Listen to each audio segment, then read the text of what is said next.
Kuri iki cyumweru tariki 8 Werurwe 2026 u Rwanda rwifatanyije n'amahanga kwizuza umunsi mpuzamahanga w'umugore International Women's Day. Umunsi ngarukamwaka ugamije kuzirikana uruhare rukomeye abagore bagira mu iterambere ry'imiryango n'ibihugu. Mu butumwa yageneye abagore kuri uyu munsi, Madame Jeannette Kagame yabifurije umunsi mwiza, abashishikariza kurushaho kwitwararika mu marangamutima yabo, mu mico ndetse no mu myitwarire. Madame Jeannette Kagame yagaragaje ko abagore akenshi bagira umutima wo kwita ku bandi, kubumva no kubashyigikira, ariko nabo bakwiye kwibuka ko bafite inshingano zo kwiyitaho no kwita ku mibereho yabo bwite. Yasobanuye ko kuri uyu munsi wahariwe abagore ari umwanya mwiza wo kongera kwibutsa akamaro ko kwigenzura mu marangamutima, mu mico no mu myitwarire, kuko ibyo byose bigira uruhare rukomeye mu kwiyubaka no kubaka ejo habo hazaza. Yakomeje ashimangira ko nubwo abagore benshi bazwiho kwita ku buzima bw'abandi no kubaba hafi mu bihe bitandukanye, nabo bagomba gushyira imbaraga mu kwita ku buzima bwabo, cyane cyane mu buzima bwo mu mutwe. Ubutumwa bwa Madame Jeannette Kagame bukaba bwaje bwiyongera ku bikorwa bitandukanye byabaye mu gihugu hose mu rwego rwo kwizihiza uyu munsi. Ni ibikorwa byibanze ku gushimangira akamaro ko guteza imbere uburenganzira bw'abagore, kubafasha kwiteza imbere mu mibereho yabo no kubaka imiryango itekanye ifite n'ubuzima bwo mu mutwe buhamye.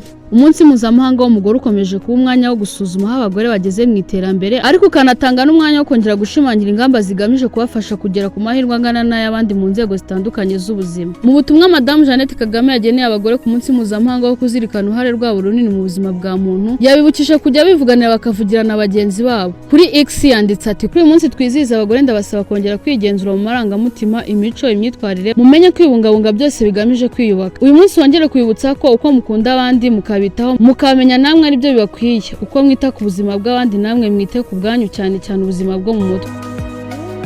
Umunsi mpuzamahanga w'umugore waje ute?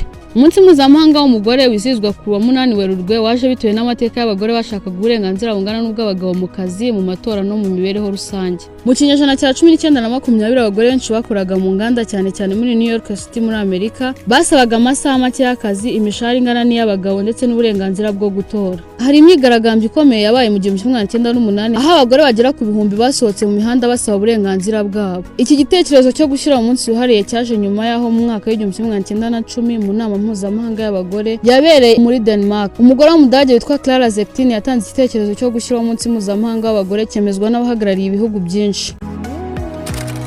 Uwo munsi w'abagore watangiye kwizihizwa bwa mbere mu 1911 mu bihugu bimwe by'i Burayi nk'Ubudage, Australia, Denmark n'Ubusuwisi. Nyuma waje kuba umunsi mpuzamahanga ku rwego rw'isi yose, wemezwa n'umuryango w'abibumbye mu mwaka w'1975 tariki ya 8 Werurwe.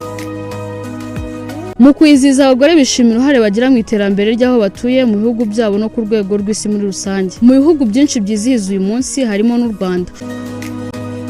Uyu munsi wisizwa mu buryo bukomeye cyane kuko abagore bagira uruhare runini mu miyoborere n'iterambere. Dukomeje kwifuriza abamama bose umunsi mwiza wabahariwe.